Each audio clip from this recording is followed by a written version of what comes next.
To, co sobie wyobrażamy w czasie śpiewania, struny mają coraz wyższą częstotliwość. Ja słyszę 3 dźwięki i mówię, tutaj robisz taki mały błąd. Ten będzie słychać w operze, tego nie będzie słychać.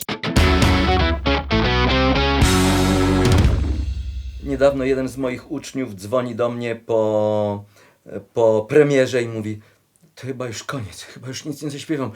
Jestem tak zmęczony, mam tak zmęczony głos z rana, że już chyba nic nie zaśpiewam. To koniec kariery. Ja mówię, no, przeczytaj sobie pamiętniki Beniamino Gigli, to przeczytasz w nich, że facet codziennie rano budził się i myślał, że to już jest koniec kariery, bo głos rano, zwłaszcza po zmęczeniu wieczornym, po spektaklu poprzedniego dnia, te wszystkie nadwyrężone części śluzówki na strunach, w tchawicy pokrywają się flegmą. Flegma się odrywa, atakuje nam na struny, przykleja się do strun. Głos czasem tak może brzmieć, więc nie należy się tym tak bardzo przejmować, bo od godziny 9 rano do 19 wieczorem to jeszcze jest kupa czasu i możemy to zregenerować. Potrzebny jest spokój, doświadczenie, wiara w to, że tak jak mówi mój jeden z wybitnych kolegów śpiewaków, jak mogę mówić, to i zaśpiewam. Chyba że w ogóle głos się na mnie zwiera, to wtedy z tego nic nie ulepię. To wtedy już trzeba odwołać. No. Albo sterydy, albo jakaś chemia, takie wspomagacze, które spowodują, że te struny będą zwierać i zaśpiewamy. Ale tego nie polecam, to jest w ekstremalnych przypadkach. Zdarzyło mi się kilka razy w życiu użyć takich ciężkich sterydów, żeby zaśpiewać. No i rzeczywiście w stanie absolutnej afonii, patologii wieczorem zaśpiewałem jeszcze lepiej niż zazwyczaj, bo jakiś element sztucznego dopalacza zadziałał tak, że rzeczywiście sobie z tym poradziłem. Wcześniej mówiłem o tych problemach wokalnych, tych mikroróżnicach, które są bardzo istotne. Jeżeli zrobimy mały błąd, to może nas doprowadzić do poważnej patologii albo do poważnych problemów. I takie mikroproblemy ma niemalże każdy. Jak przychodzi piątek i sobota, gdzie moi uczniowie śpiewają w różnych miejscach świata czy Polski różne spektakle, główne role, więc dzwoni jeden z Niemiec, mówi: posłuchaj chwilę, może zobaczyć, bo coś mi tam nie brzmi. Zaczyna mi śpiewać, ja słyszę 3 dźwięki i mówię: zobacz, mówię, tutaj robisz taki mały błąd, że ten dźwięk prowadzisz za szeroko i zamiast tam, mówię, spróbuj się osadzić, połączyć to z mechanizmem oddechu, od razu on robi dobrze? Ja mówię: dobrze, dziękuję. O, już jestem spokojny, już mogę śpiewać. Za chwilę dzwoni do mnie dziewczyna, mówi: mógłbyś sprawdzić tylko, czy dobrze? I już słyszę, że jest za duża wibracja. Ja mówię: za duża? Mówię: uciekłaś z oddechu, musisz zagłębić się niżej w oddech, bo jeżeli wejdziesz głębiej w oddechu, to ta wibracja będzie na granicy non-vibrato, a jak chwilę delikatnie poluzujesz, wtedy pojawia się właściwa wibracja, która nie odbywa się tu w ciele, w strunach, tylko jakby fala dźwięku zaczyna falować przed tobą. I taka uwaga często: bardzo dobrze, no to dziękuję, już jestem spokojna. Znowu któryś student dzwoni, albo uczeń, czasami to nie student, to jest kolega, przyjaciel, który ma do mnie zaufanie i dzwoni i mówi: zobacz, no coś tutaj chyba przefajnowałem, bo mi nie brzmi, albo przestaje mi brzmieć głos, jak się rozśpiewuje. Co robię? Ja słucham i od razu słyszę, że ten dźwięk jest fonowany za szeroko, za wysoko. Mówię: musisz zawęzić i skondensować, zbliżyć to do przepony, do oddechu, obniżyć oddech, uzyskać większą koncentrację dźwięku, co w naszym odczuciu da nam takie przeświadczenie, że śpiewamy małym, skoncentrowanym dźwiękiem, czyli powiedzmy śpiewamy a nie choć mimo to może się wydawać, że ten drugi dźwięk jest jakiś wielki, większy, ale on jest nieskupiony, nieskoncentrowany. Poza tym gardło boli, kiedy używamy takiego sposobu śpiewania, a tamten mały, skoncentrowany dźwięk, raz, że przez sam fakt, że jest mały, jak zaśpiewamy go, to jak zaśpiewamy wysoki dźwięk,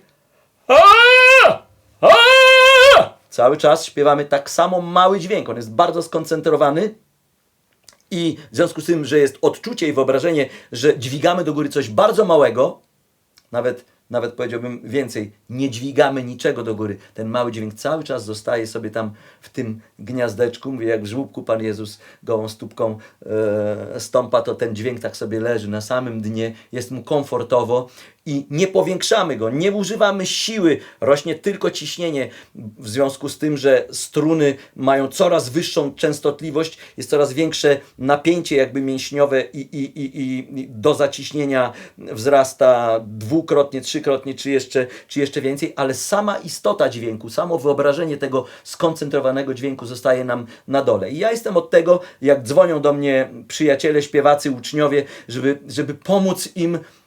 Często to wygląda tak, jakby dzwonili do psychoterapeuty, żeby im powiedział, jest dobrze, możesz śpiewać, nic złego się nie wydarzy. Jeżeli chodzi o problemy u początkujących śpiewaków, czy piosenkarzy, czy ludzi, którzy amatorsko posługują się głosem, a chcieliby posługiwać się w bardziej zaawansowany sposób albo uczyć się, żeby zostać zawodowcem, to tych problemów jest masa, milion. Każdy przypadek jest absolutnie odrębny, każdy jest indywidualny i w zależności od tego, kto jaki ma problem, ja stawiam taką czy inną diagnozę i znajduję takie czy inne lekarstwo, żeby te elementy poprawić. Oczywiście najczęściej jest to śpiewanie na wysokiej krtani, bez oddechu, czyli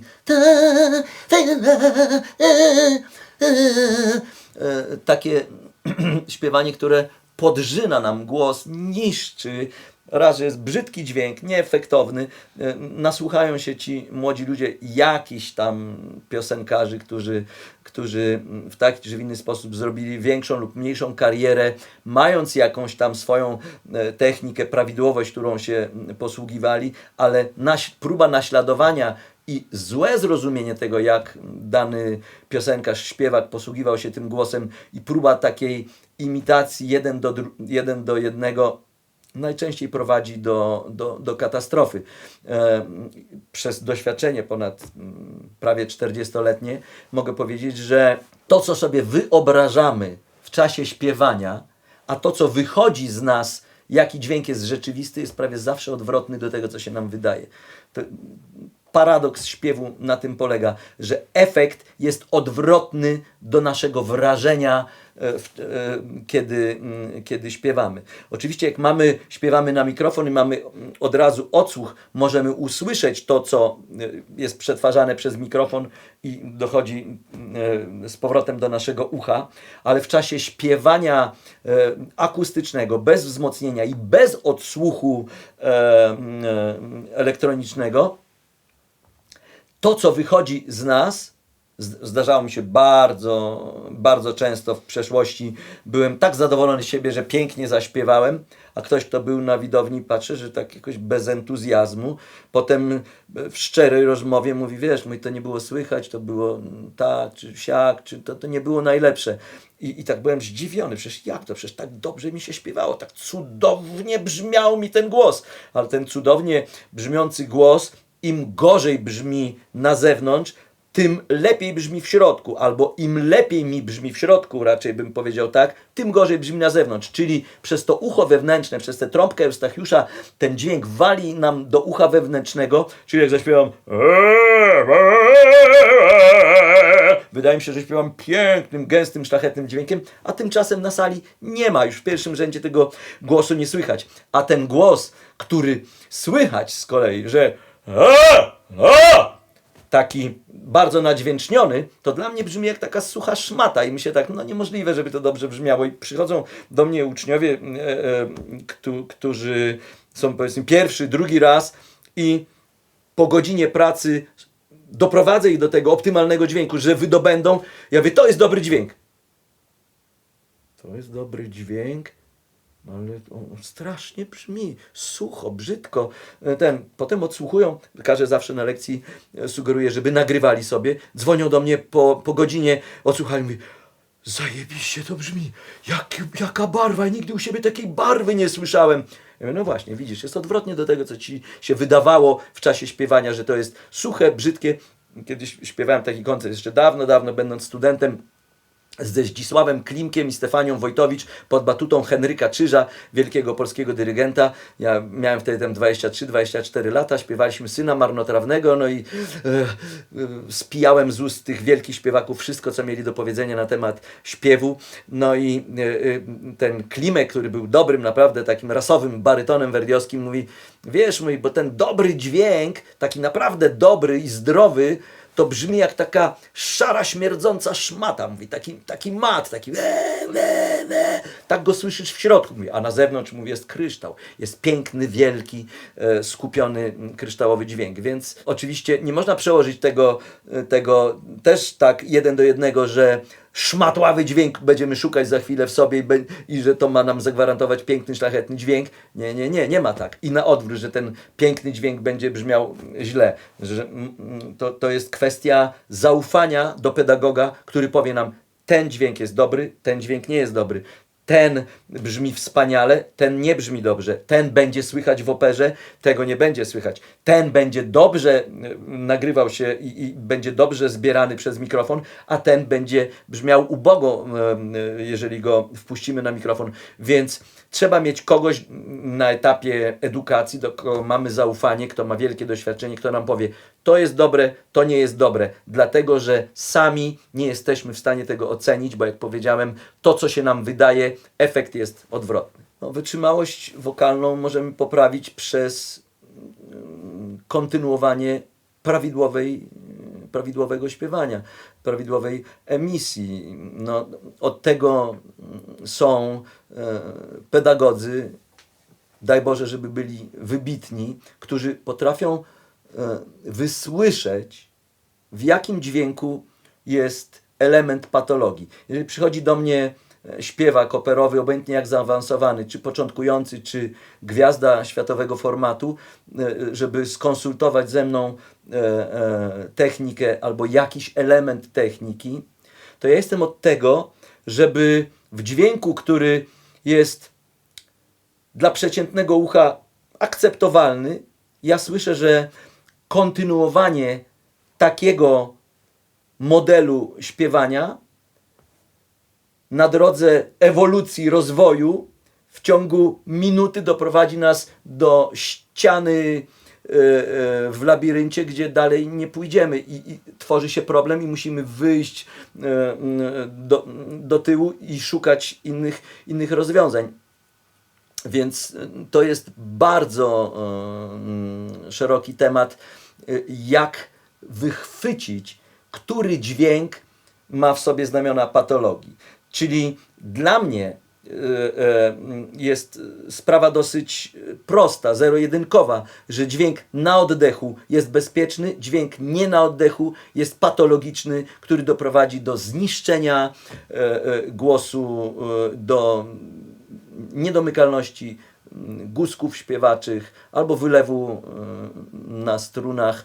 To jest najlżejsza z tych dolegliwości, które mogą nas spotkać. Więc trzeba mieć świadomość, który dźwięk, ja jestem od tego, żeby ocenić, który dźwięk jest niebezpieczny dla głosu, niebezpiecznie się nim posługiwać, mimo że w danym momencie na świeżo, po wypoczęciu on może brzmieć wspaniale, ale jeżeli on ma w sobie ten element patologii, czyli nie ma na przykład zapasu.